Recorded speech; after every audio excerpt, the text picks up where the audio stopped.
Vou dar a palavra agora para dona Michele Bolsonaro.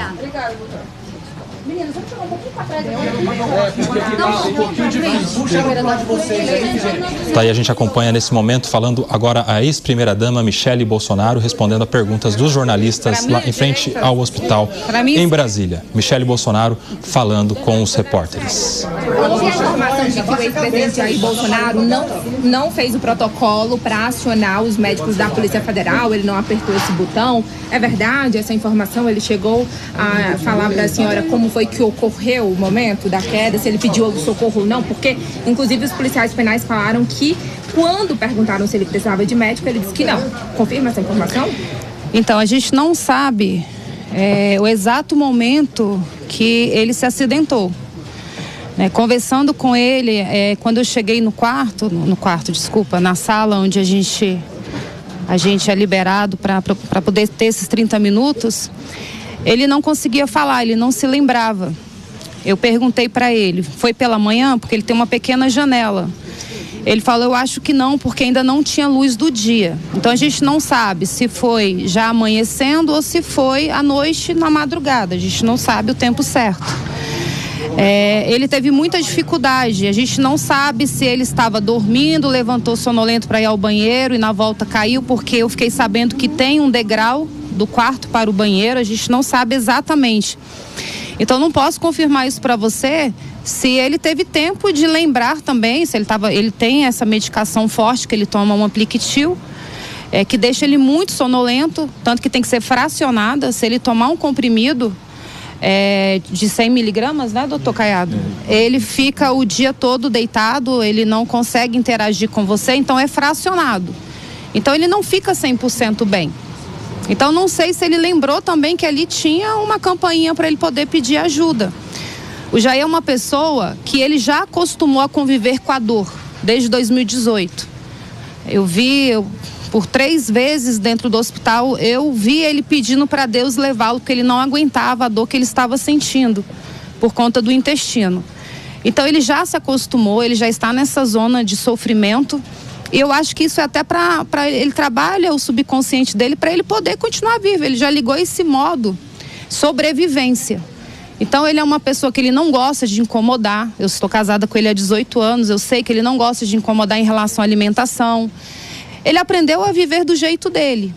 Então a gente tem esse cuidado porque ele tem 70 anos, ele já passou por 9 intervenções cirúrgicas, ele tem várias comorbidades, então a gente sabe que a medicação também é uma medicação que tem fragilizado ele tem essas tonturas. Em casa eu fico sempre ao lado dele. Quando ele levanta, eu já estou ao lado dele, porque eu tenho medo dele cair, ele tem aquela tontura matinal. Então a gente não pode, tem labirintite, a gente não pode afirmar se ele foi negligente. É óbvio que ele não seria com ele mesmo. Mas ele sofreu, de fato, esse acidente ali dentro do quarto. E o que mais me chamou a atenção, porque eu procurei sim.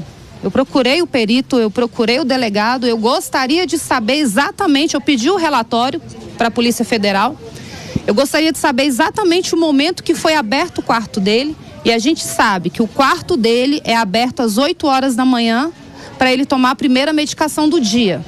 Eu converso com o perito coloca no relatório que ele fez os primeiros socorros por volta de 8h40, 9 horas. Então aí ele já perdeu 40 minutos, né? Se abrir o quarto 8 horas, então ele teve que esperar o médico da superintendência chegar 8h40. Eu converso com o delegado, ele me fala que abriu o quarto dele 7h20 da manhã. Então não está batendo. Então a gente vê que pela lei de execução penal, realmente não tem uma agilidade para atendê-lo numa emergência.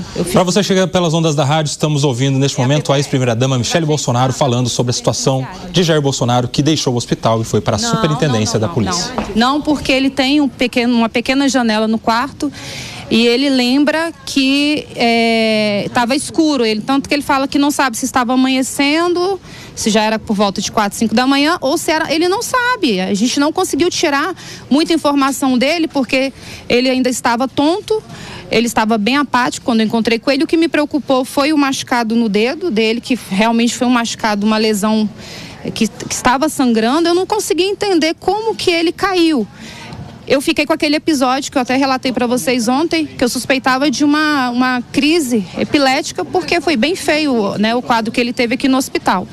Mas enfim, não... dores, como é que tá o estado psicológico dele também? Ele tá abalado, né? Não tem como ficar bem na situação que ele está, não tem como ficar bem tomando medicação por 9 meses. Então ele não está.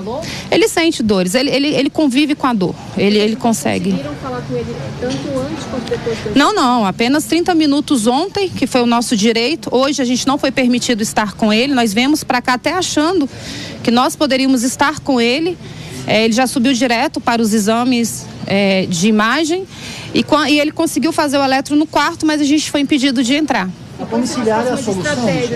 Com certeza eu estaria não. Eu estou com ele e eu quero cuidar do meu marido. Eu quero cuidar do meu marido. A defesa vai reforçar o pedido de prisão dele? Vamos reforçar, até porque não tem justificativa para ele estar preso. Como eu falei para vocês, não menosprezando o quadro de saúde do ex-presidente Collor, mas ele foi liberado porque ele tem apneia do sono e meu marido tem outras comorbidades que fala que ele precisa ter esse acompanhamento. Então, ok, ele está na superintendência, ele deveria ter um enfermeiro, um médico 24 horas disponível.